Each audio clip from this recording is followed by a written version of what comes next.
Hey, what's good, people? It's ZenSphere back again with another Renoise tutorial.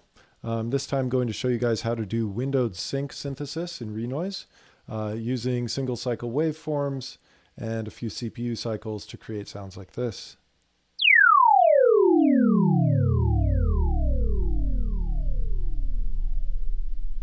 Or this.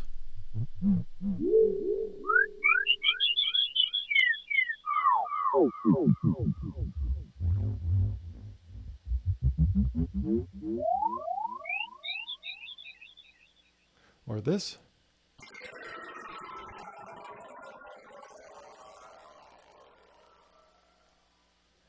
All from very simple building blocks. So the basis of this technique involves using a single cycle waveform. And to start off, let's just create a waveform. And we can just go with the default number of samples, 168. And what we're going to do is we're going to run this waveform through our AM sine, triangle, saw, or pulse filter. And let's go to dry wet, and then we're going to turn this all the way wet, so we're just hearing the filter. We'll go back to our waveform, and notice we have nothing in our waveform here, so if you press a key, predictably, you don't hear any sound. But once we start drawing, you start to hear some sound passing through the filter.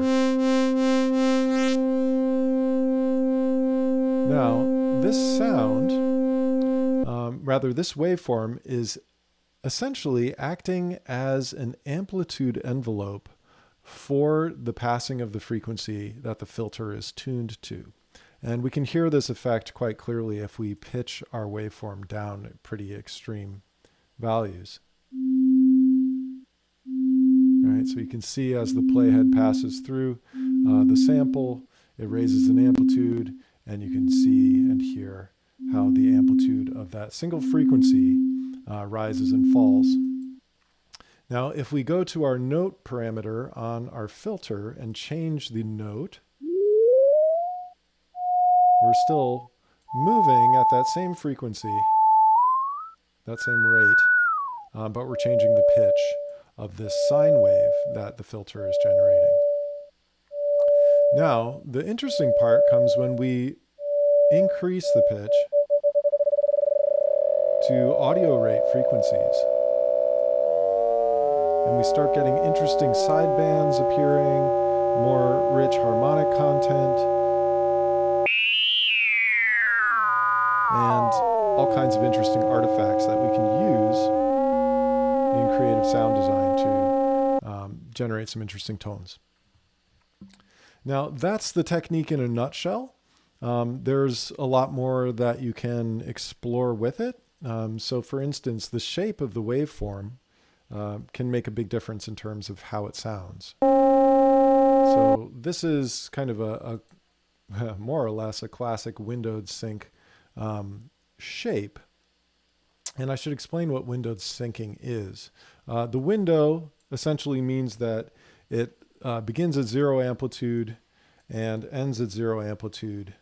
And then there's a window of amplitude in between. And this window is traditionally fairly symmetrical and fairly high amplitude in the center, but it's determining the shape of the envelope that's passing frequencies through. Now we can change this, and notice as we start to introduce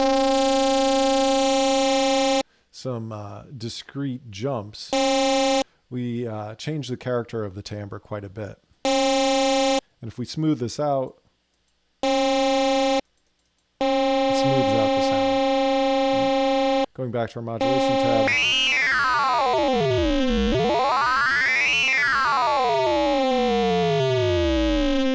You can see those peaks moving, creating interference patterns with each other. And it's that dissonance and consonance that is so perhaps intriguing to the ear. Kind of like a, what is it called? A moire pattern or an interference pattern in visual art or optic illusions. This is a similar phenomenon, but in the auditory realm. So we can draw in any shape for our waveform here, and I would encourage you to experiment with that. Each one will give, somewhat different results and different sounds. You can do sort of a saw wave. Oops. Or a square wave.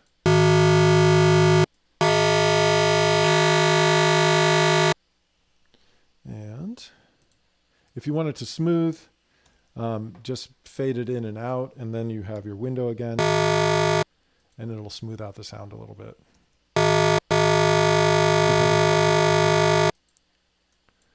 Now I should mention this 0 line is functionally 0 as far as our amplitude is concerned, but both positive and negative values, as far as they deviate from 0, will pass signal through. So, this line here could just as well be this line here, and this line here could just as well be this line here, and so on and so forth. You get the idea. This should sound pretty much the same. Close enough. So you can draw just on the positive side or the negative side, or you can draw it on both sides. It doesn't really matter. Just understand, like, if you have a full waveform like this, you actually have 2 humps instead of 1.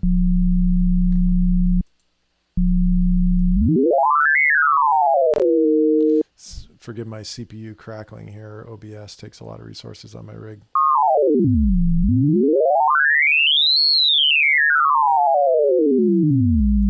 So that's the basic idea. And then you can do all kinds of fun things by, for instance, throwing an LFO on this. If we wanted, a talking computer sort of thing, we could just have this.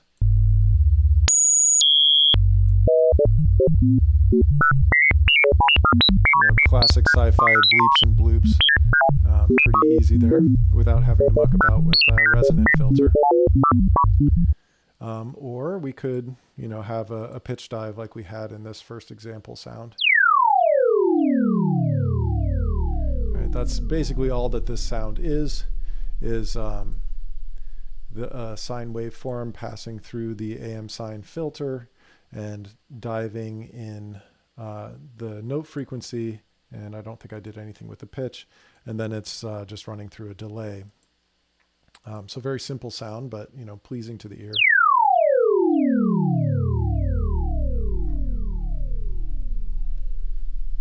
Just as an idea. You can, of course, use filters other than the AM sine.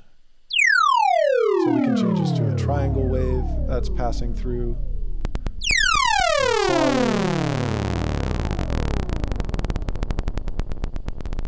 Or a square wave. So depending on how rich, how gritty, how smooth of a sound you want, you can choose any one of those 4 waveforms.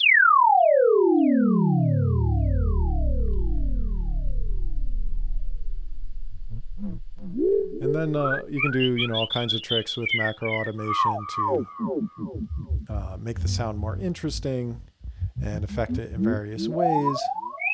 Sky's the limit as far as that is concerned.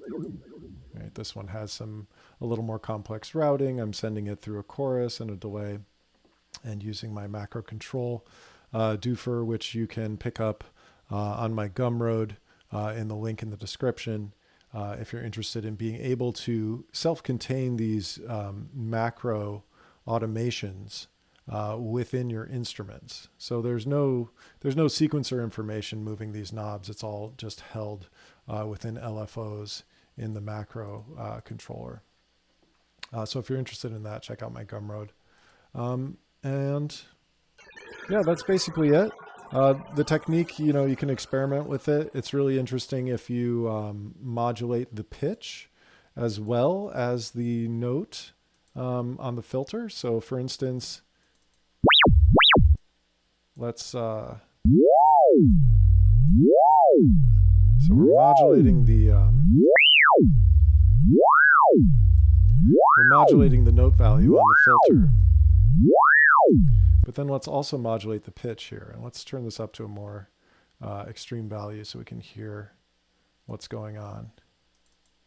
And we'll intentionally use a different frequency so that it's out of phase.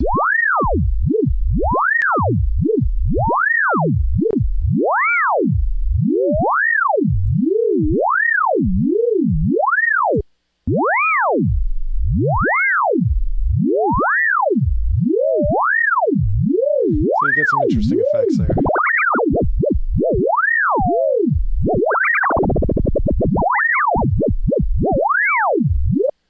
In any case, you can use your creativity and experiment.